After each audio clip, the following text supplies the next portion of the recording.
bigusubiza inyuma. Hari ububasha twahawe bwo kubandanya mu izina rya Yesu. Abantu bavuze ko utazobandanya, ariko hari ububasha twahawe bwo kutegerezwa kubandanya. Abantu bavuze ko bidakunda, abantu bavuze ko utavyara, hari ububasha buri mu ijambo bivuga ngo mu bana b'Imana nta ngumbi izobayo, ahubwo hazobamo abahungu n'abakobwa.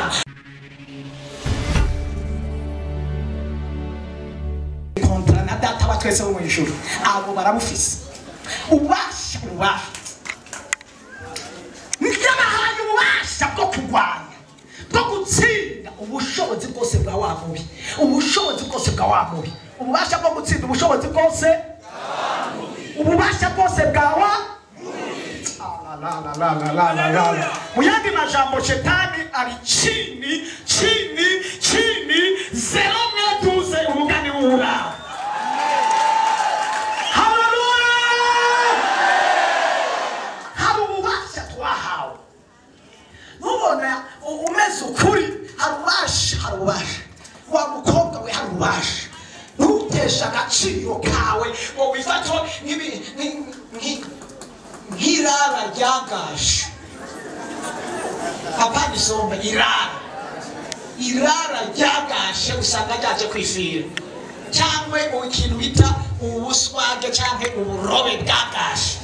usanga bwaje kwifira. Hariho abantu bifata nk'ivyo bintu kandi bafise ububasha, bagera imbere y'abanyantege nke, bagera imbere y'abanyabyaha, bagera imbere y'abantu b'abanyabyaha, bakibagira ububasha bahawe bakaca bifata nk'irara ryagashe. Ntiwitesha agaciro, ufise ububasha. Haleluya! Nakunze umukobwa wa Yesu yahagaze ku bubasha. Ubwa mbere Imana yari yavuze, ubugira kabiri yari yahanuriwe n'umwungere yizeye, aravuga ati bizane sinza, sizane sindakwiruka inyuma. Yabivuze niyo kwizera izokubuza amahoro hakabisa. Yahagaze mu bubasha bw'Imana ivuze. Haleluya! Ndimo bushobozi Imana yampaye. Uyu munsi uramo urufunguzo rugukura ahantu wari uri mu izina ryayo. Papasike rotemene robasike, roteke sike rotemene tu. Yewe numva mpawe amavuta ububasha Imana ishimwe cyane. Mwese mwahawe nubwo kunesha ububasha bwose bwa wa muganga, ububasha bwose bwa wa mugwaniza, ububasha bwose bw'abadayimoni, ububasha bwose bw'amaprokaje, ububasha bwose bw'abaruzi, ububasha bwose bw'abagusize mu gashomeri, ububasha bw'ibiguhiga, ububasha bw'abiguhagurukira, ububasha bwo bigusubiza inyuma. Hari ububasha twahawe bwo kubandanya mu izina rya Yesu. Abantu bavuze ko utazobandanya, ariko hari ububasha twahawe bwo kutegerezwa kubandanya. Abantu bavuze ko bidakunda, abantu bavuze ko utavyara, hari ububasha buri mu ijambo bivuga ngo mu bana b'Imana nta ngumbi izobayo, ahubwo hazobamo abahungu n'abakobwa. Iyo nda yawe yari imaze igihe yugawe, ububasha nahawe nijoro yungurukiye isaha ivugira ijambo, irahera hahera. Ukurikira ijambo ry'Uhoraho, ukurikira ijambo nahawe, n'amavuta narabanujwe n'ijuru, n'amavuta nahawe no gutoranywa. Iyo nda yunguruke mu izina rya Yesu. Nahanurira abantu bamaze igihe kirekire batavyara, nukuri kuhoraho mu bushobozi nahawe ntibavyara umwe, bagiye guhera ku mahasa mu izina rya Yesu.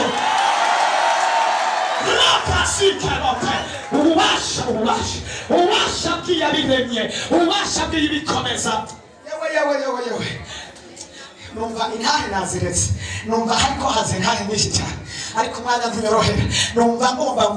kwigumira mu bubasha gusa. Ndagutangariza ububasha bugira ihenda, ububasha bw'ijuru, ububasha bw'iyankurikiye, ububasha bw'iyampamagaye, ububasha bw'iyo nkorera, ububasha ndiko ndumva mpemuyera amarira ngo ububasha nahawe buri mu ijambo ry'Imana bugiye kukubwira uw'umutwe, bugiye kukubwira uw'imbere. Ububasha nahawe buragusize hejuru, ububasha nahawe buraguhagurukije, ububasha nahawe burakubarishije, ububasha nahawe buraguhinduriye ibihe, ububasha nahawe buhinduye izina ryawe mu izina. Wovyumva wotarindi. Haleluya! ububasha twahawe poposike rote rite pesike bene tamitu rote pesike ububasha mama Clementine hagarara ngaho ndakwereka ububasha uri kubasha ububasha bwagukuye mu nyakabika uri mu bihe by'amarira n'amagogo ntakubwira ngo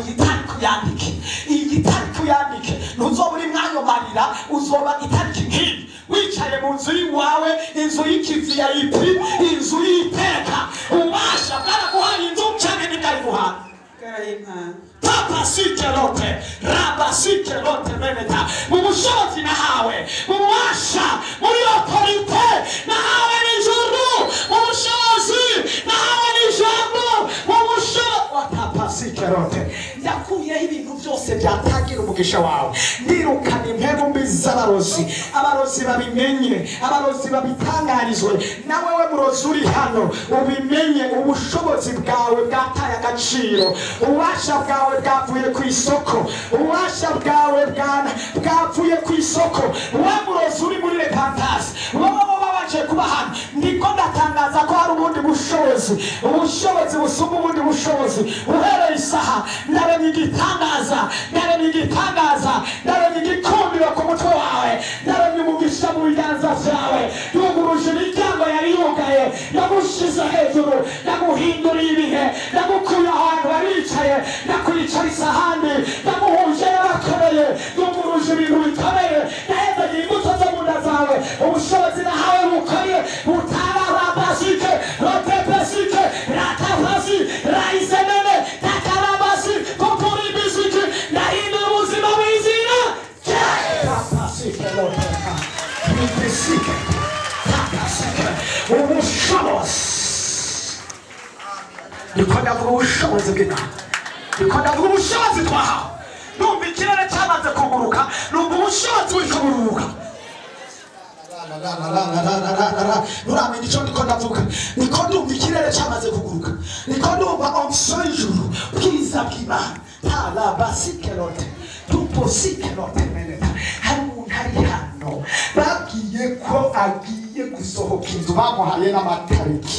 yabuze yaje niyava mu bushobozi bw'Imana ndategetse iyo nzu ntugiye kuyivamo kandi ntugiye kuyigumamo kandi ugiye kuyivamo winjira iwawe mu izina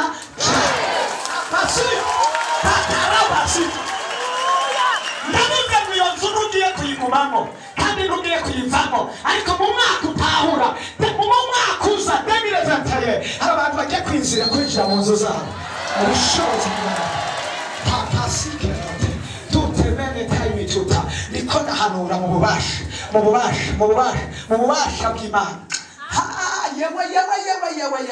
yewe aba bantu muratahura neza numva mpemu yera anyemeje ko twogira amasengesho ndiko ndabyumva hano ko twogira amasengesho y'imisi 14 amasengesho y'imisi 14 dusenga ku mugoroba numvise mpemu yera bimbwira kandi bayo masengesho hari ibintu byugurutse kandi n'aya masengesho ubushobozi ubwo bubasha ngo bugiye gukora n'aya masengesho nawe tapitiyo rabasi tu teke n'ayo masengesho ngo Imana irakuyeho impfu nyinshi zari ziri mu buzima yawe tapasike rote takarabasike rote mene time tuteke robosi la lemene time tuteke tipisike rote laise mene tuteke robosike mu bushobozi Imana yampaye mu bushobozi bw'Imana rurema mu bushobozi bw'Imana isumba byose mu bushobozi bw'Imana itananirwa mu bushobozi bw'Imana birema kandi kabikomeza wera wa Isirayeli wakuye umuntu mu gasho tapasi rote mu bushobozi umwana w'umuntu atari gushobora ubushobozi umwana w'umuntu atari gushikako ariko mukura mu gasho kubera ububasha nanje mu bubasha wampaye ta ripisi la hari hamaze igihe kirekire kiriyo tumaze kumenyana utanga ububasha hari ububasha wampaye ndakuzi Imana ndakuzi Hezekiya aragera igihe abwira Imana ngo Mana uranumye koko ngiye gupfa ariko icyo nzi kimwe no kubari nuko ntigeze mpemuka nuko ntigeze ncubura kuri wewe uranzi uzicira byanje niva hasi cyane uranzi iminyuro yanjye arakwibutsa nanje ndakwibukije umuntu si lateke ibiti mu bushobozi w'amana ndamukuye mu bushomeri ko wamukuye mu gasho ndamuhaye akazi mu izina yes ubushobozi bw'Imana nkorera uramuhaye akazi mu izina rya Yesu ubushobozi bw'Imana nkorera urakuburaniye kandi buragutsindiye ubushobozi bw'Imana nkorera uragobotoye ibintu byari byaragobetswe ahantu munsi y'umusozi munsi y'igiti papa silota ya ni mahamu byumba tare haleluya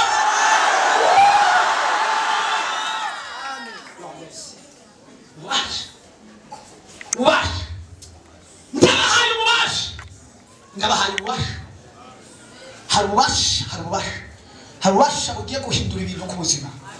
hari ububasha bugiye guhindura ibintu ku buzima resika patalote raisi mene kali tuteke tupisike lo eta mene tuteke raisi pi lo mene temesi tuteke raisi ubushobozi bw'Imana nkorera bukuru urupfu w'uyu muryango impemu y'urupfu ndayitegeka ndayimentaliza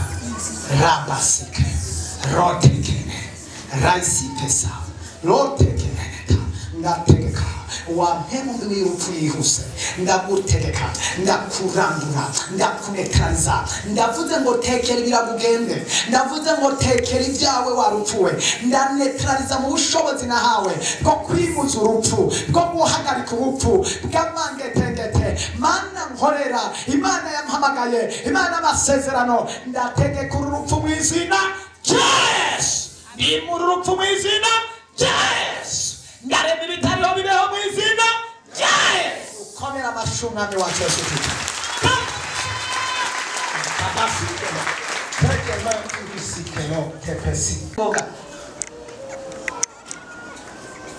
ko mubaye benshi apana umutwe wose niko shaka umuntu yumva uruhande rumwe ariko rumene ku mutwe abo bantu memu yera ambwiye fata kuko kwiyokote rumene ku mutwe ndatangura guhanura mwaka kanya ndatangura guhanura mu bushobozi bw'Iyampamagaye rimwe kabiri mu bushobozi bw'ijambo ry'Imana oh haleluya tapasikero mu bushobozi wavuze ngo ndabahaye ububasha bwo guhonyora inzoka na sikoropi nanje ndategeka ubushobozi ndabuhonyonze izi nzoka na sikoropiya wavuze ngo kandi ndabahaye ububasha bw'umugwanya bw'ugutsinda umugwanizi uwo ari we wese w'izina ndategeka kandi wavuze ngo nta kintu na kimwe kizogira icyo kiragira nta kintu muri jambo nta kintu na kimwe uyu mutwe ndawutegeka mu izina rya Yesu ndavuze ngo wa mutwe we kira ndagunetraliza ndagusambura mu izina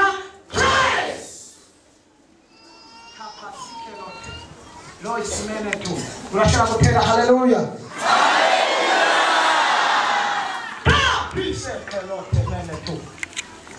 bikonda vuga ubushobozi bw'Imana nkorera butuzuye umumama mu bushobozi bw'impemu ndamusengeye kuko amaze igihe mu ntege nke ndategeka abadayimoni bamusubiza inyuma mu masengesho mu kubana nawe no kuyeranana nawe ndamuduza ndakwibukije amasezerano yasezeranye ndakwibukije imirimo yakoze ndakwibukije muduze ubushobozi bw'Imana nkorera usure kumuduza mu izina Yesu tapasikero temenetu ongereza amasengesho byihuta tapasikero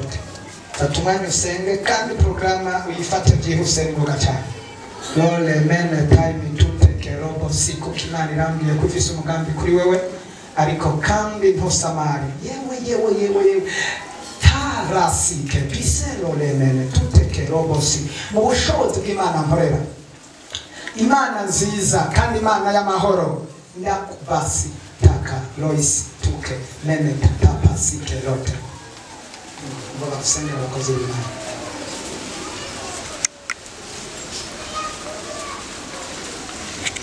tupusike yo teke mene tati ubushobozi buriko burakora